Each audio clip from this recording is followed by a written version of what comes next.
Hello friends, कैसे हैं आप सब। तो हमने चैप्टर 1 स्टार्ट किया था वास्तविक संख्या हिंदी में क्लास 9th के लिए, और हमने इसका इंट्रोडक्शन वीडियो पहले ही कंप्लीट कर लिया है, जिसमें हमने सीखा कि पूर्ण संख्या किसे कहते हैं, वास्तविक संख्याओं के बारे में सीखा, साथ ही में परिमेय अपरिमेय संख्या, ये सारी चीज़ें हमने जान ली। तो आज की इस एक्सरसाइज में स्वयं करो, जिसमें बेसिक से स्टार्ट किया है कुछ क्वेश्चन, तो उसे देखेंगे। और अगर यहाँ से कुछ ना समझ में आए, ज़रा सा भी दिक्कत हो, तो आप इंग्लिश वाले चैनल पर भी देख सकते हैं, पूरा हिंदी में ही बोला है, बस उसमें जो लिखा हुआ है वो इंग्लिश में है, कोई भी चेंज नहीं है। ठीक है, तो आप देख सकते हैं यहाँ पे कि परिमेय संख्या किसे कहते हैं, 4 परिमेय संख्या लिखे। तो परिमेय संख्या किसे कहते हैं, इसका तो डेफिनेशन आपकी बुक में दिया हुआ है कि वो सारी संख्या है जिसे p और p/q के फॉर्म में लिखा जा सके, प्रकट किया जा सके। ये रहा, ठीक है, कि जिन सभी संख्याओं को p/q के फॉर्म में प्रकट किया जा सकता है, जहाँ p और q क्या है, एक पूर्ण संख्या है। p और q क्या एक पूर्ण है, फ्रैक्शन में नहीं है, मतलब इसमें कोई भी दशमलव या बटा वाला बात नहीं है। p एक अलग ही पूर्ण संख्या है और q एक अलग पूर्ण संख्या है। पूर्ण संख्या का कंसेप्ट आपको पता है, नहीं समझ में आया तो पीछे वाला वीडियो जरूर देख लीजिए। जहाँ q नॉट इक्वल टू 0, अगर q 0 ही हो जाए तो ये पूरा 0 हो जाएगा ना, तो q 0 के बराबर नहीं होना चाहिए। वो सारी संख्याओं को परिमेय संख्या कहते हैं। परिमेय संख्या का एक स्टैंडर्ड फॉर्म भी होता है, जिसमें जैसे कि इस तरीके से परिमेय संख्या है। जैसे मैं अगर 2/4 की बात कर लूँ तो ये स्टैंडर्ड फॉर्म नहीं है, लेकिन मैं इसको काट के 1/2 कर लूँ, जिसमें 1 और 2 के बीच में कोई भी क्या कहते हैं, कोई भी कॉमन नहीं है, कुछ भी कॉमन नहीं है। जैसे यहाँ पे 1 गुना 2 में लिख सकती हूँ, और इसे क्या लिख सकती हूँ, 2 गुना 2 लिख सकती है, जिसमें 2 और 2 क्या है, बिल्कुल कॉमन है। तो जिसमें कॉमन ना हो तो उस सारी संख्याओं को भी ये वाले स्टैंडर्ड फॉर्म में हो जाता है। ये जो 2/4 है ना, इसे हम कहते हैं, इसे हम हिंदी में क्या कहते हैं, मेरा हिंदी थोड़ा सा वीक है तो मुझे देखना पड़ जाता है।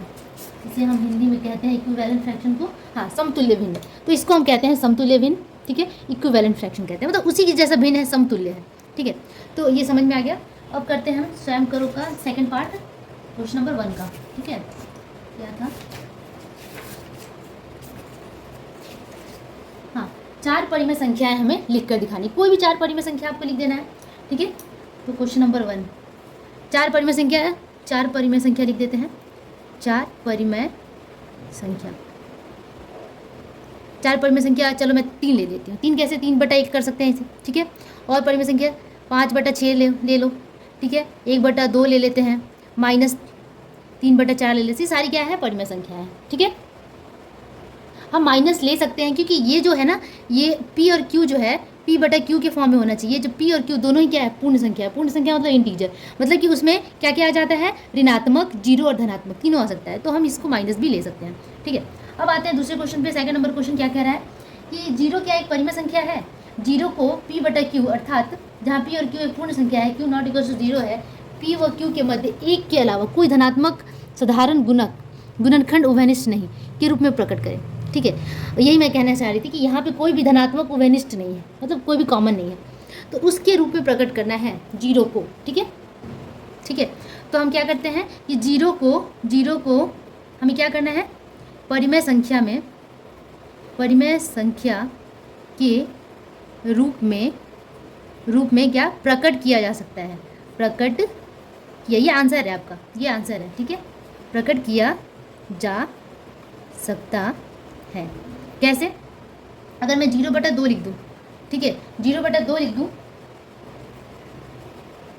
तो 0/2 में जहाँ पे p और q के, जहाँ लिखते हैं ना कि जहाँ p और q एक पूर्ण संख्या हो तथा q नॉट इक्वल टू 0 हो, q 0 के बराबर ना हो, तभी हम कहते हैं ना परिमेय संख्या। तो हम क्या लिख सकते हैं, 0/2, तो यहाँ लिख सकते हैं कि 0/2 एक परिमेय संख्या है, मतलब कि हम 0 को भी परिमेय संख्या के रूप में लिख सकते हैं। कैसे, 0/2 में जहाँ पे p क्या है, 0 है, जो कि पूर्ण संख्या है। ठीक है, 0 क्या है, एक पूर्ण संख्या, इंटीजर है। 2 क्या है, ये भी एक पूर्ण संख्या, इंटीजर है। और q not equal to 0, q 0 के बराबर नहीं है, तो हम इस 0 को इस तरीके के परिमेय संख्या के फॉर्म में के रूप में प्रकट कर सकते हैं। ठीक है, बहुत ईजी था। अब करते हैं third number question. Third number क्या कह रहा है, आपके पास बुक होगा, इसलिए मैं बार बार बुक नहीं दिखा रही हूँ। थर्ड नंबर क्वेश्चन है, निम्न परिमेय संख्याओं को संख्या रेखा पर अंकित करें। ठीक है, ये क्वेश्चन है, फिर से एक बार देख कर दिखा दूँ। निम्न परिमेय संख्याओं को संख्या रेखा पर अंकित करें। ठीक है, इसमें बहुत सारे क्वेश्चन दिए गए हैं और इसे हमें क्या करना है, संख्या रेखा पे अंकित करना है। ठीक है। अब यहाँ पे दिक्कत ये आ जाएगी कि अगर मैं सारे क्वेश्चंस को बनाऊंगी ना तो बहुत टाइम लग जाएगा। तो मैं आपको एक हिंदी में कैसे लिखा जाए ये कंसेप्ट यहाँ पे बता दे दूँगी, और जहाँ तक समझने की बात है आप यहाँ से भी समझ सकते हैं और उन वीडियो से भी समझ सकते हैं। अगर मैं सारे क्वेश्चन यहाँ करने जाऊँ तो वो दिक्कत होगी, तो कुछ क्वेश्चन मैं आपको करके दिखाऊँगी और कुछ क्वेश्चन जहाँ आपको दिक्कत फील होगा कि हाँ समझ में नहीं आ रहा है या फिर और आगे और चाहिए और इसमें पूरा नहीं है, ऑब्वियसली मैं पूरा नहीं डाल पाऊँगी। ऑनेस्टली मैं ये बात कहना चाह रही हूँ कि ईमानदारी से कि ये मैं पूरा डालना संभव नहीं है मेरे लिए। तो जो भी ये इसमें छूट रहा हो आप प्लीज़ वहाँ जाके जरूर वीडियो देख लीजिए, क्योंकि वहाँ पे अलग से प्लेलिस्ट बना हुआ है क्लास 9 चैप्टर 1 का। ठीक है, तो यहाँ हमें 7 को पुट करना है नंबर लाइन पे, संख्या रेखा पे। ये है 0, हमेशा धनात्मक संख्या इधर होती हैं, 1 2 3 4 5 6 7, ऋणात्मक -1 -2 -3 -4 एंड सो ऑन, इस तरीके से बढ़ता जाता है। अब हमें 7 यहाँ पे दिखाना है, तो संख्या रेखा पे हम 7 दिखाएंगे, ये है हमारा 7, ये है। ठीक है, उस तरीके से हमें -4 दिखाना है, तो बार बार संख्या रेखा आपको खींचना है। यहाँ पे मैं एक ही संख्या रेखा में काम चला रही हूँ। -4 दिखाना है तो आप यहाँ दिखा देंगे, यह रहा -4। फिर एक 3/5 दिखाना है। ठीक है, 3/5, तो 3/5 किसके और किसके बीच में आ सकता है? सबसे अच्छा ईजी इसका वो है कि हम डिवाइड कर दें। अगर मैं 3/5 को लिखूँ 5/3, ठीक है, तो यहाँ पे एक दशमलव बैठाएंगे, 0 बैठाएंगे, तो जाए कितना 30। ठीक है, ठीक है, तो यहाँ पे हम क्या करेंगे, एक यहाँ पे 0 लाने के लिए दशमलव बैठाएंगे, तो यहाँ 0 आ गया, 3 था तो ये 30 बन गया। अब ये 6 टाइम्स में लेके जाएंगे 6 बार में, तो 5 छक्का 30, ये कट गया। अब कितना आ गया 0.6। अब 0.6 हमेशा 0 और 1 के बीच स्थित होगा, 0 और 1, तो 0 से लेकर 1 के बीच में 10 डिवीजन होते हैं। ठीक है, ये बीच में 5 है आपका, समझ लीजिए 5, तो यहाँ पे 6 होगा ना, 0.1 0.2 ऐसे करके 0.5 0.6, तो यहाँ आ जाएगा वो संख्या 0.6, मतलब कि 3/5। ठीक है, ये हो गया 3/5। ठीक है, इस तरीके से हमें 9/2 दिखाना है, तो इसी तरीके से आप डिवाइड कर सकते हैं, बहुत ईजी है डिवाइड करना। अगर कोई दिक्कत हो तो आप बोलिएगा, मैं इसको बता दूंगी। ठीक है, तो 2 चौका 8, 1 हो गया, दशमलव बैठाएंगे 0, 2 चौका 8, फिर 2, और यहाँ दशमलव बैठा हुआ है, 0 अपने आप आ जाएगा, 2 अच्छा यहाँ तो 2 हैं ही। ठीक है, एक बार में ले जाएंगे। ठीक है, तो 4.4 होगा, 4.4 हो गया, तो 4 ये रहा, 4.4 हमें चाहिए, तो यहाँ हमारा 5 आता है, तो यहाँ होगा 4.4, तो ये हो जाएगा वो पॉइंट जहाँ पे क्या आएगा 9/2। ठीक है, तो इसी तरीके से हम बाकी के भी क्वेश्चंस को सॉल्व कर सकते हैं, जहाँ पे 11/5 और 13/4 जो 2 बच रहे हैं वो आप कर सकते हैं खुद से। ठीक है, अब आगे बढ़ते हैं अगले क्वेश्चन नंबर 4 पे। हमने क्या किया, 3 नंबर के सारे क्वेश्चंस यहाँ पे हमने कंप्लीट कर लिए। अब हम बढ़ते हैं चौथे नंबर क्वेश्चन पे। ठीक है, अब क्वेश्चन नंबर 4 क्या कह रहा है, क्वेश्चन नंबर 4 में है कि निम्न में पड़ता है कि मध्य एक परिमेय संख्या लिखे और संख्या रेखा पे प्रकट करें। ठीक है, एक ही परिमेय संख्या लिखना है और उसे क्या करना है, संख्या रेखा पे प्रकट करना है, उसको संख्या रेखा पे दिखाना है। तो 4 और 5 के बीच में एक परिमेय संख्या में लिखना है, 4 और 5 के बीच में एक। जब इस तरीके का क्वेश्चन होता है ना कि 3 और 4 के बीच में, 3 और 4 के बीच में, 4 या 5, मतलब जहाँ पे गैपिंग बिल्कुल ही नहीं होती है, तो ऐसे के लिए एक अलग से ट्रिक होता है कि कैसे 3 से 4 परिमेय संख्या इसके बीच में निकालें। तो वो मैं बताऊंगी। पहले इसको, ये क्वेश्चन बहुत ईजी है, इसमें बस एक ही परिमेय संख्या पूछ रहा है, तो उसने लंबा हम जाएंगे नहीं, इसे हम इसी तरीके से सॉल्व करेंगे। ठीक है, तो हमें क्या करना है कि एक परिमेय संख्या निकालना है, एक परिमेय संख्या निकालना है किसके किसके बीच। एक नंबर में क्या है 4 और 5 के बीच, 2 नंबर में है क्या 1 और 2 के बीच। ठीक है, उसी तरीके से 3 नंबर में है 1/4 और 1/2 के बीच। इसी तरीके से बहुत सारे क्वेश्चन हैं। ठीक है, तो 4 और 5 के बीच में हमें एक परिमेय संख्या निकालना है और उसे संख्या रेखा पे भी दिखाना है। ठीक है, तो इसे कैसे करेंगे, बहुत ईजी है। सबसे पहले 4 और 5, ठीक है, तो इसे कैसे करेंगे, इसका देखो अब आप देख सकते हो कि पहले मैं संख्या रेखाएं दिखा रही हूँ। ये आ गया आपका 0 1 2 3 4 5, ये पूरा इक्वी डिस्टेंस होता है। ठीक है, जो ये बीच का डिस्टेंस होता है ना सबका, जो दूरी होता है वो बराबर लेना होता है। ठीक है, आप जब स्केल से पेंसिल से करिए तो बहुत ही बारीकी से करें, मैं तो ऐसे रैंडमली दिखाती हूँ। तो 4 और 5 के बीच में हमें एक परिमेय संख्या लिखना है। 4 कहाँ है, ये रहा, 5 ये रहा। ठीक है, तो अगर मैं इस तरीके से करूँ 4 और 5 के बीच में एक, तो एकदम बीच में ले लेते हैं ना, तो दोनों को के बीच को अगर मैं दोनों को जोड़ के 2 से भाग दे दूँ तो एकदम बीच का संख्या मिल जाएगा मुझे। तो क्या करना है, हमें दोनों को जोड़ के 2 से भाग दे देना है। मतलब कि अगर मैं 2 से भाग दे दूँ, 1/2 से गुना कर दूँ, यही बात हो गया। या तो भाग दें या तो गुना कर दें, तो 1/2 से ही गुना कर देना। भाग देने को मतलब कि मैं 2 से, मतलब 4 को मैं 2 से भाग दे रही हूँ, या फिर मैं 4 को 1/2 से गुना कर रही हूँ, बात तो सेम है ना। तो क्या कर देते हैं, 1/2 से गुना कर देते हैं दोनों को जोड़ के। ठीक है, दोनों को जोड़ के 2 से भाग, आप समझ में आ गया। दोनों को जोड़ के 1/2 से गुना, दोनों ही सेम बातें हैं। तो अब ये हो गया 9/2, 9/2 यानी कि 4.5, एकदम बीच में आ गया 4.5, यही हमारा आंसर हो गया 9/2। ठीक है, तो एक परिमेय संख्या क्या हो गई 9/2, तो वह संख्या क्या होगी, वह संख्या बराबर 9/2, और संख्या रेखा पे भी हमने दिखा दिया। ठीक है, उस तरीके से दूसरे नंबर क्वेश्चन में क्या है, 1 और 2 के बीच में हमें क्या लिखना है, एक परिमेय संख्या लिखना है।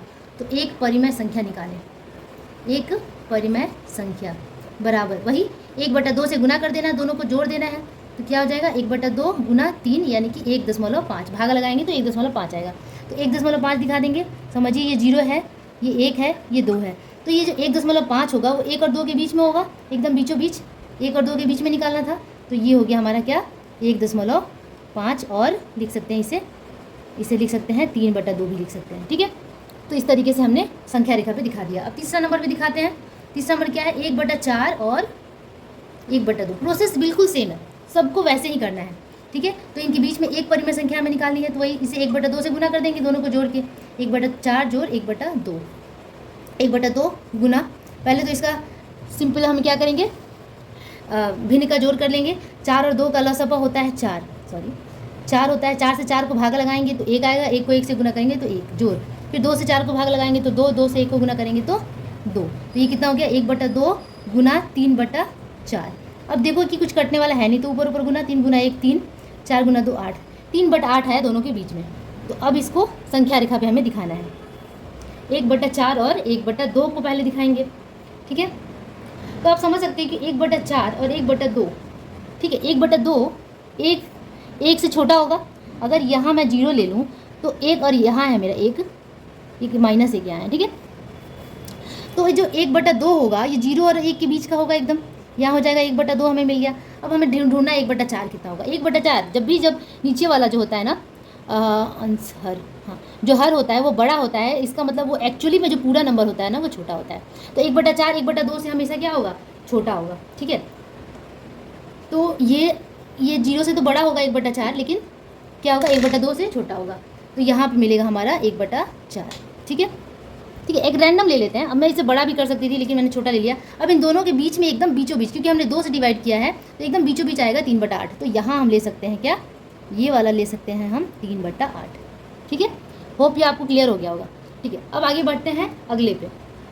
ओके, चौथा नंबर क्वेश्चन है -1 और 1/2, इन दोनों के बीच में हमें एक संख्या लेनी है, एक परिमेय संख्या। तो वही करेंगे, 1/2 से इसे क्या करेंगे, गुना कर देंगे, -1 जोड़ 1/2। अब इसको जोड़ते हैं तो 1/2 तो होगा यहाँ पे। अब इसको जोड़ेंगे तो क्या हो जाएगा, यहाँ 2 होगा, लसअ 2 से 1 को डायरेक्ट गुना करते हैं जब कुछ भी नहीं होता है, तो क्या हो जाएगा -2 जोड़ 2 से 2 को डिवाइड करेंगे, 1 से गुना करेंगे तो क्या होगा 1, तो आ गया कितना 1/2। माइनस बड़ा है, माइनस ज़्यादा है तो माइनस का साइन आएगा, -1, 2 में से 1 गया 1/2, तो ये एक्चुअली में कितना हो गया -1/4। तो हमें इन दोनों के बीच में क्या मिला, -1/4। अब इसे हमें दिखाना है संख्या रेखा पे। ये कॉन्सेप्ट क्लियर करने के लिए कि एक्चुअली में वो कहाँ पे लाई करेगा, इसलिए हमें ये दिया हुआ है कि इसका मतलब वेस्ट बंगाल बोर्ड में बहुत ही अच्छा है कि कॉन्सेप्ट क्लियर करने के लिए एक क्वेश्चन को बड़े बारीकी से बनाया जाता है।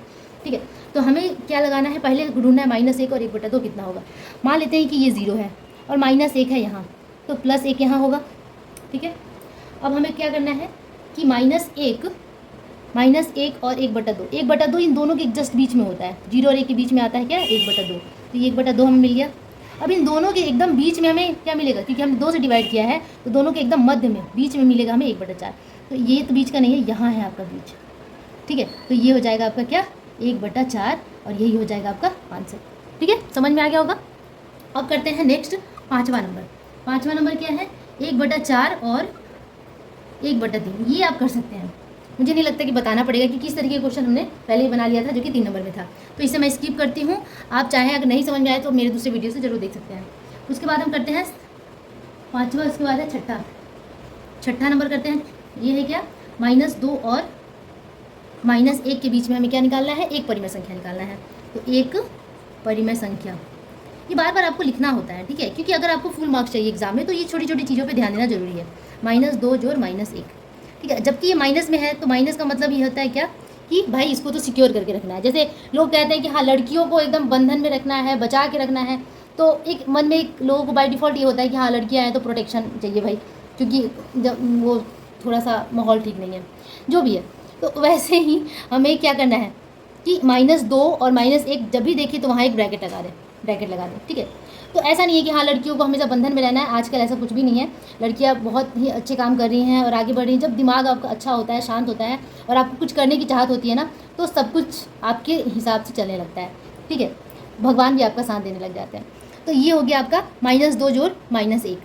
अब यहाँ पे हम इसे जोड़ देते हैं। तो जोड़ने का साधारण नियम आपको पता होगा कि -2 जोड़ और माइनस, प्लस माइनस क्या होता है, माइनस, तो 1, ठीक है। अब हम इसे जोड़ देते हैं तो ये -2 और -1 दोनों जुड़ के क्या हो जाएगा, -3, और माइनस मैं यहाँ लगती हूँ और 3 यहाँ, ये हो जाएगा -3/2। क्या आ गया, -3/2। अब इस कैलकुलेशन को हमें क्या करना है, संख्या रेखा पे इस -3/2 को दिखाना है। ये हो गया हमारा 0, ये हो गया 1, ये हो गया आपका -1, ठीक है। अब -2 हम ले लेते हैं यहाँ +2, ठीक है। -2 और -1 यही है, इनके बीच में जस्ट आएगा -3/2, तो यहाँ हो जाएगा क्या, -3/2, ठीक है। तो इस तरीके से हमने सारे क्वेश्चंस को कर लिया और होप आप लोगों को समझ में आया होगा। ये बहुत ही अच्छा है, आसान है। आप यहाँ पे यहाँ एक्स भी लिख सकते हैं, ज़रूरी नहीं है, ठीक है। तो संख्या रेखा पे दिखाना बहुत ही आसान था, प्रकट करना। तो आगे के वीडियो में, नेक्स्ट वीडियो में हम सीखेंगे क्वेश्चन नंबर 5, 6, 7, ठीक है। और हो सके तो इस पूरे एक्सरसाइज को, इस पूरे स्वयं करो को पूरा करेंगे। तब तक के लिए आप हमारे साथ बने रहिए और जितने भी आपको प्रॉब्लम्स हो रही है किसी भी चीज़ में हो, जैसे कि छोटी छोटी चीज़ें की भी कोई दिक्कत हो रही है, तो आप हमें ज़रूर से ज़रूर कमेंट कीजिए। अगर वहाँ पे भी कम्युनिकेशन में प्रॉब्लम हो रहा है तो आप @study with गिरी सिस्टर्स पे हमें अपनी राय, सुझाव या फिर जो भी क्वेरीज है लिख सकते हैं, ठीक है। और हमारा एक न्यू चैनल मैंने स्टार्ट किया है, इजी लर्निंग। उसमें मैं छोटे छोटे जो टॉपिक्स हैं जो बच्चे फंस जाते हैं वो, और साथ ही में मैं ओलंपियाड के भी क्वेश्चंस वहाँ पे डालने वाली हूँ। तो जो बच्चे इंटरेस्टेड हैं प्लीज़ उस चैनल को सब्सक्राइब कीजिए, थोड़ा सा सपोर्ट वहाँ भी कर दीजिए, कम से कम 1000 सब्सक्राइबर्स तो हो जाए, ठीक है। Thank you so much, bye bye.